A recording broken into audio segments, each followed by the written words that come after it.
believe Kennedy Idris joins us. Kennedy Idris, greetings to you. Thanks for finding time to be with us on the show. Good to be here, Yemi, and good to have a good listen from, behind the cameras about chess. I think we talk about how technical a footballer is, how super intelligent a basketballer is, how well you need to calculate your moves as an athlete, a long jumper, high jumper, and all of that. But nothing comes close to how well you need to use your brain when you're playing chess. And people don't understand how long you spend on a chess game. You could be there all day, and then there is the brain of two people trying to go against each other, checkmate each other at different points. All right. I think it's amazing. So always lovely to see. All right, it is amazing. But let's address the elephant in the room. I want to sit back tonight and allow my colleague, who has been on this matter and following. I don't know.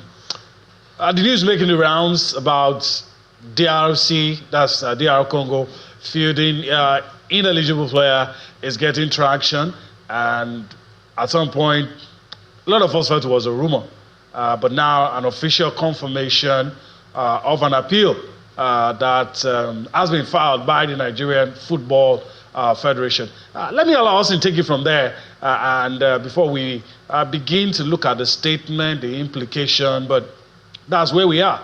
A lot of people are already saying, "Oh, don't give us false hope." It's a lot to unpack. But let me allow you to do that difficult job. Makes me remember that Olumentend song that time. Say, "Oyibo razor." In English language, it's the Englishman that made pencil that also made the razor. So we can believe. Because the law is the law. Whatever angle we want to look at, if we think we have a small chance, then it's a chance, but for me, I'm done, This is like you don't know how to fish. They just take you to one open stream and they tell you, just throw your hook and just hope that it gets a fish. That's what Nigeria is doing. Congo, DR Congo as a country, they have a law that says you cannot hold dual citizenship as a country, but that's not FIFA rule.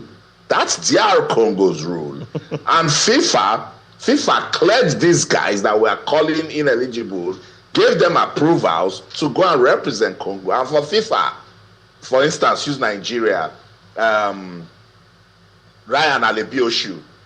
Are you Nigerian? Yes. NFF, secretary, everything, show proof that he's Nigerian. This is his father's name. This is his mother's name. This is where he was born. This is his Nigerian passport. FIFA will give you approval to go and play. Now, let's be put on record that this wasn't even Nigeria's fight. It was Cameroon that started. It was Cameroon that said, these guys, they are ineligible. We don't think, because, it's politics that we always talk about. They are done, they are digging, and say, all these foreign-born DR Congo players that suddenly want to play for their country because they want to go to the World Cup, they started digging. I said, okay, their country law says that you cannot hold dual citizenship. So why are they holding dual citizenship and they now want to come and play? It's laughable in a way, but let me land this way. Yemi. Okay. Yeah. I wanted to butt in and say, because we need to go on a break, but I'll allow you, you have to go on with this because I like where you're going. So, but we need to go on a break. We need to go on a break. Let me go with it and go on that break. I will land with this. Okay, Idris will start thinking, in all of these things that is happening, and we are thinking we have hopes. The General Secretary of the Confederation of African Football is from DR Congo. Let's go on this quick break. We'll be right back. Don't go anywhere. Stay. Welcome back to Sports Tonight on your award-winning sports-loving channels television. We're getting into that conversation that seems to be giving Nigeria a glimmer of hope that the Super Eagles can still be at the World Cup, because Congo, according to the talks, fielded ineligible players, and FIFA is likely to, jump on it now and say, oh, Congo, you did something wrong, so Nigeria, come to the World Cup. Is it possible? Maybe. Do I think it is? No way, because this is all football politics, And so because Cameroon has nothing in it, Nigeria, as I was saying, Kehinde Idris, we jumped on this thing, and as it is, we still think we can smash that back door open and get to the World Cup. We should get serious. We are jokers. And Kehinde Idris, before you say anything, so that our viewers will know that we didn't just cook this up, I'm going to go to the screen now. That statement where we got that confirmation, and it's out there anyway, before Kehinde Idris begins to open the can of worms, because all of these things, if it is true, I don't even know where FIFA will start. I don't even know. But let's just say where all of this is coming from. And of course, you have this quote coming directly from the NFF General Secretary, Mohamed Sanusi. And this is what he said: we're waiting. The Congolese rules say you cannot have dual citizenship or nationality. He also goes on to say Wan-Bissaka has an European passport, some of them have French passports, others Dutch passports. The rules are very clear, and we have submitted our petition. He goes on to say FIFA rules say once you have a passport of your country, you are eligible, and that is why they were cleared. But our concern is that FIFA was deceived into clearing them. Mohamed Sanusi, NFF General Secretary. So this is the basis. This is the foundation of, should I call it a false hope, or whatever we want to call it. This is the foundation. But this also will open a can of worms, because if Nigeria can claim this and want an advantage, Cameroon also definitely has a case. But I'm not ready to do FIFA's justice, so all of us will just wait for FIFA to do that. But Kehinde Idris, I'm going to come to you. Why can't we just let this go? That's where I stand. Why can't we just let this go? The last thing to leave a man is hope. I think the last thing, they are trying to do everything possible. Our football administrators who are supposed to do the work before the tournament are doing the work after the tournament, whether it's the qualifier or the playoffs. He mentioned Wan-Bissaka in the statement. Do you know how long Wan-Bissaka has been playing for Congo? So it is now that FIFA wants to make him ineligible. Do you know how many of those players have been playing for a long while? And now you just mentioned Cameroon. Cameroon is also there. So how is this whole thing going to pan out? Nigeria will now play Cameroon, or who is going to get the ticket exactly? Because if we want to limit it to the playoffs, I don't even want to go to the qualifier, because some of those players were involved in the qualifiers. In the qualifiers, that means other 5 countries can lay claim to this whole thing, which they played in the normal qualifier. But let's stick to the playoffs. So Cameroon, it's a kind of worms. It's too much. Kehinde Idris, before I go to us, Kehinde Idris, I stopped at Cameroon. But let's go to the group. Yes. So if that is true and they want to do that, it might even get to a point that whatever made us qualify for that playoff, by the time they are done with this, it will not make us qualify again. We will not even be in that conversation. It's messy. Austin, I want to ask you this question, maybe just for laughs, because we have to leave this. It's laughable. It's even sickening. Because all of this does not hide our ineptitude. It does not hide the fact that we're clueless and a lot of people are jokers. I mean, by now, if there's any justice in the world, we should have seen a lot of resignations. But anyway, that's not going to happen. This is Nigeria. We'll leave it at that. I wanted to say, can lightning strike in the same place twice? But I remember that twice things have gone our favor. Something just got upturned. It favored us. South Africa got docked points. So maybe can lightning strike in the same place twice? Maybe it doesn't work in this case. But in your heart of hearts, morally speaking, do you think we deserve this? No, we don't. Okay. Absolutely, we don't. I think they just see a big market for Nigeria with this World Cup, and now reality, bites so hard, and we are saying, so with our diaspora community in the USA, in Canada, we will not be at the World Cup, So they are pushing, doing everything that they can, So first thing first, if anybody from FIFA is watching this, they say, oh, Mohamed Sanusi, you just called us that we don't know our job, Abi. Our oversight function, we didn't do it right. We allowed these people to, to fool us. And you're right. We got the South Africa advantage. When they did something wrong, we pushed. I put my voice out to it because Nigeria suffered it in 2018. Yeah. I said, no, FIFA, do something, dock them. But there was a bit of politics in there, Yemi. They delayed that verdict to see where the group is going, to wait till we play South Africa in Bloemfontein. And then that verdict came. If that verdict had come as a March day 6, that thing happened, I think, in March. Yes. Tebogo Mokena's yellow card, second yellow card. And South Africa didn't know. They stayed clear that they didn't know, but we pushed and it happened. There is still Burkina Faso that feel that they were robbed, that they should be at the playoffs, not Nigeria. Because according to them, we couldn't even beat the lowly rated team in our group. So it's even 2 times. So can it happen the 3rd time for us? The name I was trying to remember that time, because I've watched him a lot of times, Veron Mosengo Omba. He's the Director General of is General Secretary of the Confederation of African Football. And he's a powerful man. I say this because he knows the politics of African football. And that is really important. And that's why I say when we need to have men of value, substance in international football.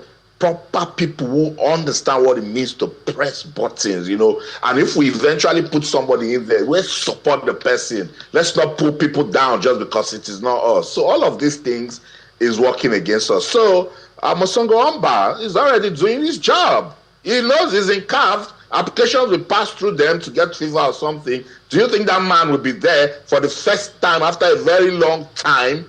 DR Congo have a chance to go to the World Cup, and I think they won't do what they can do. Now, the DR Congo law states that even if they come out and say they want to bring them down with dual citizenship, there is a presidential order that can strike off any other citizenship and say, you are DR Congo. So Yemi and Nkede Idris, where is our chance? No chance. No chance. I think less common sense does prevail here. Like I said, in my first statement, this is putting the cart before the horse. It doesn't make any common. And now hopes are being given to so many Nigerians, around the world. Let's just stop this thing in its tracks and go on. I have concluded with this that our administrators are clueless and shameless. Let's leave it at that, because it's worse to give a man hope where none exists. None, in this case, none exists, and it does not cover all the things that should have been done that was not done. So let's just move on. Look, today the FIFA Best Awards happened. And of course, Nigeria Super Eagles played against, let's just move on. Played against Egypt, and Austin talked about it. Nkede Idris, I don't know if you saw the game. Let's just quickly talk about it. Austin said it was fairly okay. I don't know if I agree. That first half was horrible to watch. Yeah. Was horrible to watch. I didn't see anything that looks like a team ready for tournament, but the only thing that we can hold on to is the fact that the Super Eagles find a way. And Nkede Idris, Francis Ozo deserves an apology from me, because when I started watching and I saw that what looked like an obvious goalkeeping error for that first goal, I started saying, look at this guy. And somebody corrected Oga, calm down. It is your number 1 goalkeeper that made that error. And it just took like something just taking the chair off. We were here, I think it was last week, and Stanley Nwabali's coach, in Chipa, came out to say clear that he needs a wrist, surgery, and the ankle also. And but he spoke with Nwabali. He said he will be able to make it in time for the Nations Cup. In fact, days later, Nwabali was the first to hit camp. And I ask a simple question. Is it certified good enough by our own, physio doctors saying this man should be number 1, or we're trying to force us should not be forced? These are so many questions. Let me just throw this as Austin before we, take some stats. Are we desperate? I mean, there are many issues to look at, but this goalkeeping situation should be highlighted. Are we desperate? Is it that we don't trust the other goalkeepers enough? Because if you've invited somebody for an AFCON tournament, I mean, you should trust them. Because in any case, if this guy has 2 yellow cards, those guys will be in goal. So what are we talking about? So what's the situation? Yeah, Yemi, it's I don't think we've dealt with our goalkeeping issue since Vincent Enyama. Wabali was getting close to it, but I don't judge goalkeepers with tournament mode. Kennedy, it was Uzoho that got to camp first, and you can tell that, since he's coming back, he needed to set pretty much an example. So he got to camp, and Stanley Wabali was the second to come. And I'm like, oh my God, I love this competition going on. And there's that talk by the corner saying that Maduka Okoye needed an assurance that they will not play with him because maybe he knows what he knows. We've talked about it, that Stanley Wabali is injured. The Chippa United coach warned us, this guy doesn't look fit. He suffered ankle and hand injury during the playoff, that he needs time to be ready. Suddenly he's coming. We are playing a practice match. You are starting Stanley Wabali. Yemi, I just don't understand. Okay, say Uzoda is coming back. Let's see what you have. But Stanley Wabali is still our first choice goalkeeper. Just like we will not debate an Osimhen starting a serious match, whether or not he plays any of the friendlies before the competition. You start Stanley Wabali now, and this is what will be going to, look, this is what is making the rounds. The error for the first goal. You're now bringing Amas Obasoge, and the second goal to me again was another error. But these things happen. But it's because what we have been seeing, Kehinde Idris, that you have to have confidence. When you bring in players, you need to play them. We need to see them. I think he made about 6 or 7 changes today. But I think that with this goalkeeping issue, Eric Shaw made a mistake. Don't you agree? I totally agree. And at this point, Austin, I'm getting very tired. It feels like it's wearing me out talking about every problem that has to do with the national team, the Super Eagles. I think at this point in 2025, we should be talking about the national team, the Nigerian national team, the Super Eagles, in a better light than what we're discussing now. I think all I want to do now is let the competition start. 24th of December, we have our first game. Let's watch and let's just see how it goes. It's becoming too much for us to start thinking, calculating. Even the ones that weren't mentioned would have to fill up the vacuum with our thoughts and all of that. Who can answer us why Stanley started today's game when he has issues? Or you can use that to test Obasoge, Amas Obasoge, and also, Uzoho. See, it's a whole lot. It's a whole lot. Wishing them all the best. Yeah, like I said, the FIFA Best Awards was held today. I mean, let's dampen this, and we're pressed for time in any case. So let's move on the show. Kehinde Idris said, look, it's just too much. Talking about the Super Eagles is just too much. So FIFA Best Awards, let's run through the awards. FIFA Fan Award, Sacco SC fans got that. FIFA Women's Goalkeeper, Hannah Hampton, Chelsea and England goalkeeper. That's for the women. FIFA Men's Goalkeeper, Gianluigi Donnarumma. I mean, obvious choice. Manchester City and Italy. FIFA Mata Award, Elizabeth Ovell, she plays for Tigres. And of course, FIFA Women's Coach, Zarina Wigman, England manager. FIFA Men's Coach, Luis Enrique, that's PSG coach. FIFA Women's Player, Aitana Bonmati for Barcelona and Spain. And of course, FIFA Men's Player, Ousmane Dembele. I mean, obvious choices.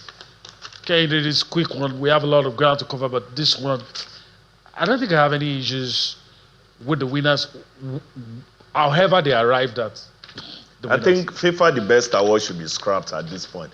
It's just, it's like not a repetition. It's not giving anything. Seriously, Bonmati, we complained of Bonmati, at the Ballon d'Or, and I felt there was going to be a change, but FIFA just did, copy and paste. Copy and paste. The only time you find something a bit different is when there is something like a rancor from the winners, having to do with FIFA and also the French, that's when you find difference. Ousmane Dembele, I've said it time and time again, I respect Ousmane Dembele, but he cannot be the figure of football for me. However, he's giving the Ballon d'Or, he's giving the FIFA the best award, but Dembele will never be the football figure for me. Talking about the number one face. All right, that's a gospel according to Kehinde Idris. I agree, yeah. Take it or leave it. That's his opinion, and we respect that. And Kehinde, that's really not fair. I think Dembele, if you take a look at his stats since 2023, when he joined PSG, 51 goals contributions in 53 games. 51 in 53 last term, and I think he has shown that he can be that figure that we can talk about. If you check his career from Barcelona and Borussia Dortmund and what was said about him, and then he got to PSG, there's no way you can say he did not make PSG look like a solid team. So Kehinde Idris, I don't know. I think it's that Nigeria DR Congo team that pissed you off. I think. No, I already said that. Even at the Ballon d'Or, he's never been my number. All right, let's move on. We have to cover a lot of guys. Let's talk about the ladies quickly, and of course, good games on our hands for the midweek. Nigerian Women's Football League, the Premiership in Group A. Edo Queens will be up against Adamawa Queens. Rivers Angels take on Ibom Angels. Bayelsa Queens take on Peseta Queens. Niger Tales will take on Heartland Queens. That's in Group A. In Group B, quickly, Delta Queens up against Confluence Queens. Oshun Babes will take on Remo Stars Ladies. Danas Ladies up against FC Robo Ladies. Natural Amazons up against Abia Angels. And of course, Saudi Amer Queens taking on Sunshine Queens. That's for the ladies. Let's spend the few minutes we have to talk about the guys. Let's just quickly run to the guys and talk about the guys. That's the result, match day 17. I'm going to get Kehinde Idris talking about this, Ikorodu City and Katsina, plot of goalless draw. And of course, that explains why Rivers are on top. Rivers United, 1-0 victory over Wiki Torres. Barao FC losing at home to Shooting Stars. Bayelsa United beating Remo Stars 2-1. The Aba Elephants, Eimba beating Kwara United 3-1. All of this on match day 17. The other games, Kun Khalifat lost to Abia Warriors. Niger Tornadoes, Haman, El Kanami Warriors 3-0 for Plateau United.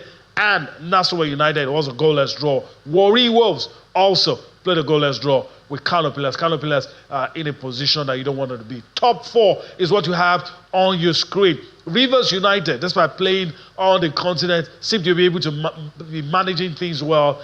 Even with 16 matches, they're on top, followed by Nasarawa United, Ikorodu City, Abia Warriors, in that order, making the top 4. In the bottom 4, where you don't want your team to be, El Kanami Warriors, Kun Khalifat, Bara FC, Kano Pillars, all of them in the top 4. If it ends this way, it's curtains, but obviously still a lot of matches to be played. Kehinde Idris, I like what Rivers United are doing, getting the results.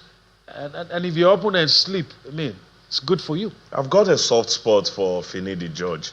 I think Nigeria really did disrespect Finidi George, and he keeps proving that, with Eimba, he went to the national team, all those, all the issues that happened, returned to the league with Rivers United, and he's been amazing. And I think the man continues to rewrite his statement, rewrite his name in good light, and I'm rooting for him to go all the way, winning the league. Some people say he did not win a proper league with Eimba because it was an abridged season where they went to the Super 6 thereabouts. So maybe this time we'll win a proper league in the 38, match format for every team. So good one for Ikorodu City, Nasarawa and Abia Warriors. I like what they are doing. Continue, to stick your neck out there. And yes, whenever it gets tougher, maybe the points you have accrued will just be good enough. As a Lagos person, I would always love anything that a Lagos club does. So Ikorodu City gets my nod. But Abia Warriors, season in, season out, I think they should be respected. Imam Ahmad Pakaba, another fantastic coach